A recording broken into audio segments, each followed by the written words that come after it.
Hiya, and welcome back to the channel. In today's video, we will be covering the GTX 980, 10 years on from launch, and whether or not it still holds up in 2025. To start, let's give a bit of background on this card. Launching on the 19th of September 2014, this card, built on nvidias Maxwell 2.0 architecture and using a TSMC 28nm node on the GM204 die with a die size of 398mm squared and 5.2 billion transistors. This card had a base clock of 1127 MHz and boosted up to 1216. For memory, it contained 4 gigs of GDDR5 on a 256-bit bus with a memory clock of 1753 MHz. This card also had a memory bandwidth of 224 GB a second. It also contained 2048 shader units, 128 TMUs, and 64 ROPs. This card also had a TDP of 165 watts, used a PCIe 3.0x16 interface, and had support for DirectX 12 and its feature set. Moving on from the technical aspects, let's talk about our test bench. Today, we will be using what I hope is to become my standardized test bench once I get another stick of RAM for it. In it, we have a Ryzen 5 5600, 16 gigs of DDR4 at CL20, running at 3600 megatransfers a second, a Gigabyte Aorus B550M Elite Max, and the Lexar NM620 SSD. So, with all that out of the way, let's get into the benchmarks. So, Fortnite. For this game, I chose to run our benchmarks on DirectX 11 node due to performing better on known GPUs.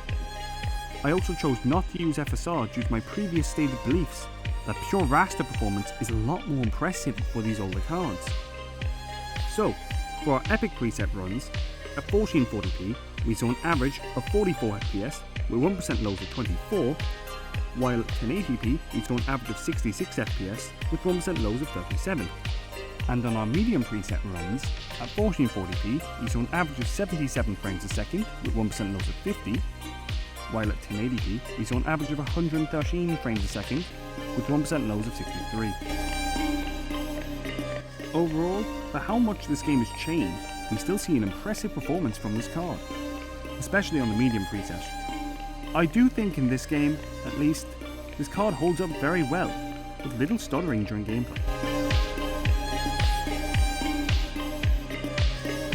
I've stated my opinions before on Black Ops 6, so I will be continuing to run Modern Warfare 3 for my benchmarks. I again chose to run this game without upscaling. So, on the Ultra preset, at 1440p, we saw an average of 23 frames a second with 1% lows of 15, while at 1080p we saw an average of 34 frames a second with 1% lows of 21. And on the balanced preset, at 1440p, we saw an average of 30 frames a second with 1% lows of 24, while at 1080p we saw an average of 46 frames a second with 1% lows of 34. Let me be honest, this game ran fairly poorly. For this game, I would drop down to the minimum preset and I would stick to 1080p, as this card gets a right beating here.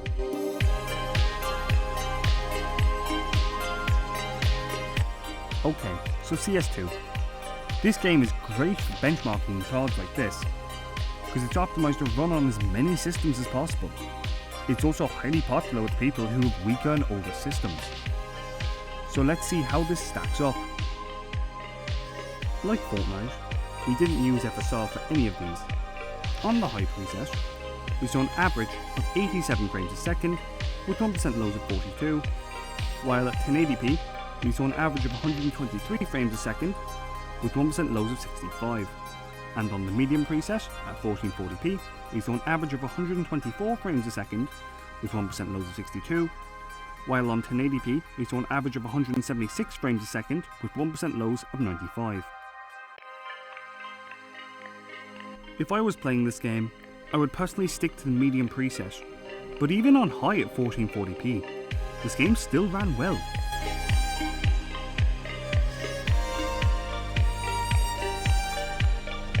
Cyberpunk. A lot of people call this game the new Crisis, and I think these results back that name up. Again, as I've stated in every other run, I used no upscaling. So, on the Ultra preset, at 1440p, we saw an average of 16 frames a second with 1% load of 12, while at 1080p, we saw an average of 26 frames a second with 1% load of 20. And on medium, at 1440p, we saw an average of 28 frames a second with 1% load of 18, and at 1080, we saw an average of 37 frames a second with 1% load of 28. The truth is, outside of 1080p medium, this game is nearly unplayable, not even achieving 30 FPS on the Ultra settings, and only being saved by a mediocre medium performance.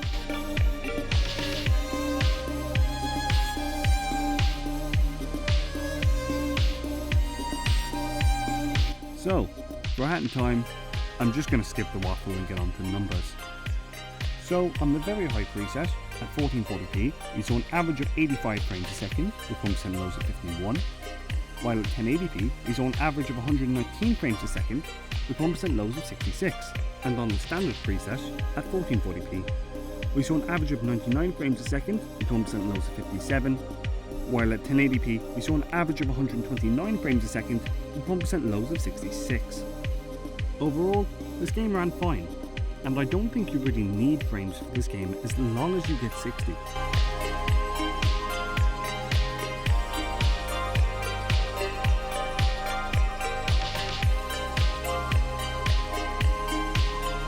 Again, skipping the waffle. On the Ultra preset at 1440p, we saw an average of 64 frames a second with 1% lows of 50, while at 1080p, we saw an average of 75 frames a second with 1% lows of 58. Then, on the medium preset at 1440p, we saw an average of 89 frames a second with 1% lows of 66, while at 1080p, we saw an average of 107 frames a second with 1% lows of 80. This game runs fine. It's not massively impressive knowing this game came out for the Xbox One, but it still shows something.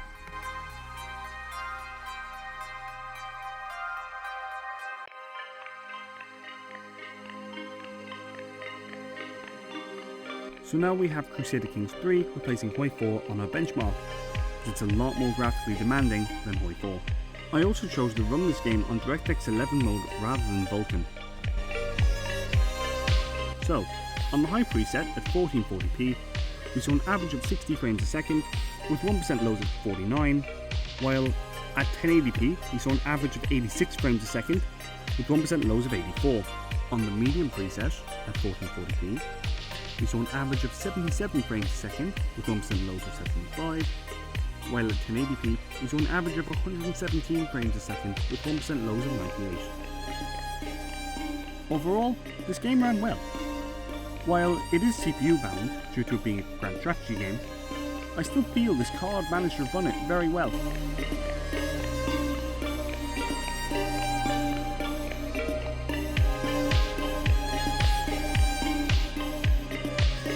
Okay, so for reagents, I ran the Vulkan backend with anti-aliasing on SMAA Ultra, nearest scaling filtering, and 16 times anisotropic filtering. So, at 1440p, we saw an average of 60 frames a second with 1% lows at 35, while at 1080p, we saw an average of 60 frames a second with 1% lows at 55.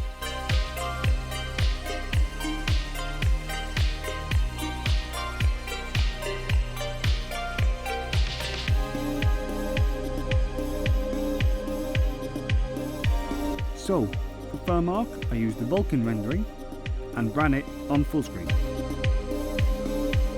So, at 1440p, I got a result of 2,124 points with an average FPS of 35, while at 1080p, I got a result of 3,228 points with an average FPS of 53.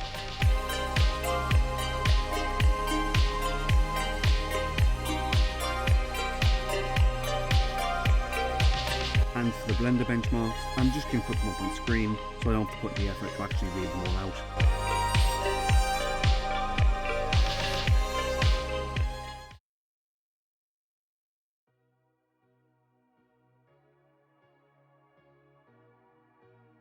Okay, so how does this card hold up 10 years after release?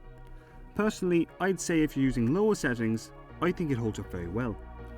But you do start seeing the age of it in games like Cyberpunk and Modern Warfare 3.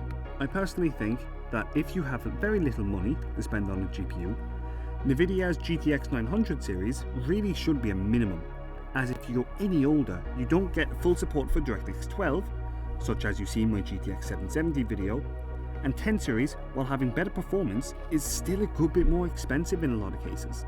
I think this card's real Achilles heel is its 4 gigs of VRAM, which COD gave me a warning about when I turned it on to the Ultra preset. However, I will say that this is a very impressive card for being in the sub €75 price range, as I picked mine up for 55. But just be aware that if you find a deal on the GTX 1066GB or RX 588GB for this price, they're much better options. So, during the production of this video, about 3 weeks ago, I went on holiday, and while I was on holiday, nvidia announced that they would be stopping drivers for 900 series and 1000 series, so Maxwell and Pascal. So if you're looking at purchasing this card, I take that into account because it is a fairly big factor and it's a reason I wouldn't be recommending cards. Alright, so moving forward, the test system you saw here will be my test bench for all GPU reviews, just with another stick of RAM which is coming. Outside of that, I'm still hoping to improve the quality of these videos moving forward, so if you have any recommendations or criticisms, please leave them in the comments below. And if you like this video, it would be nice if you liked and subscribed, so as to help grow my channel. But outside of that, thanks for watching, and slán go fóill.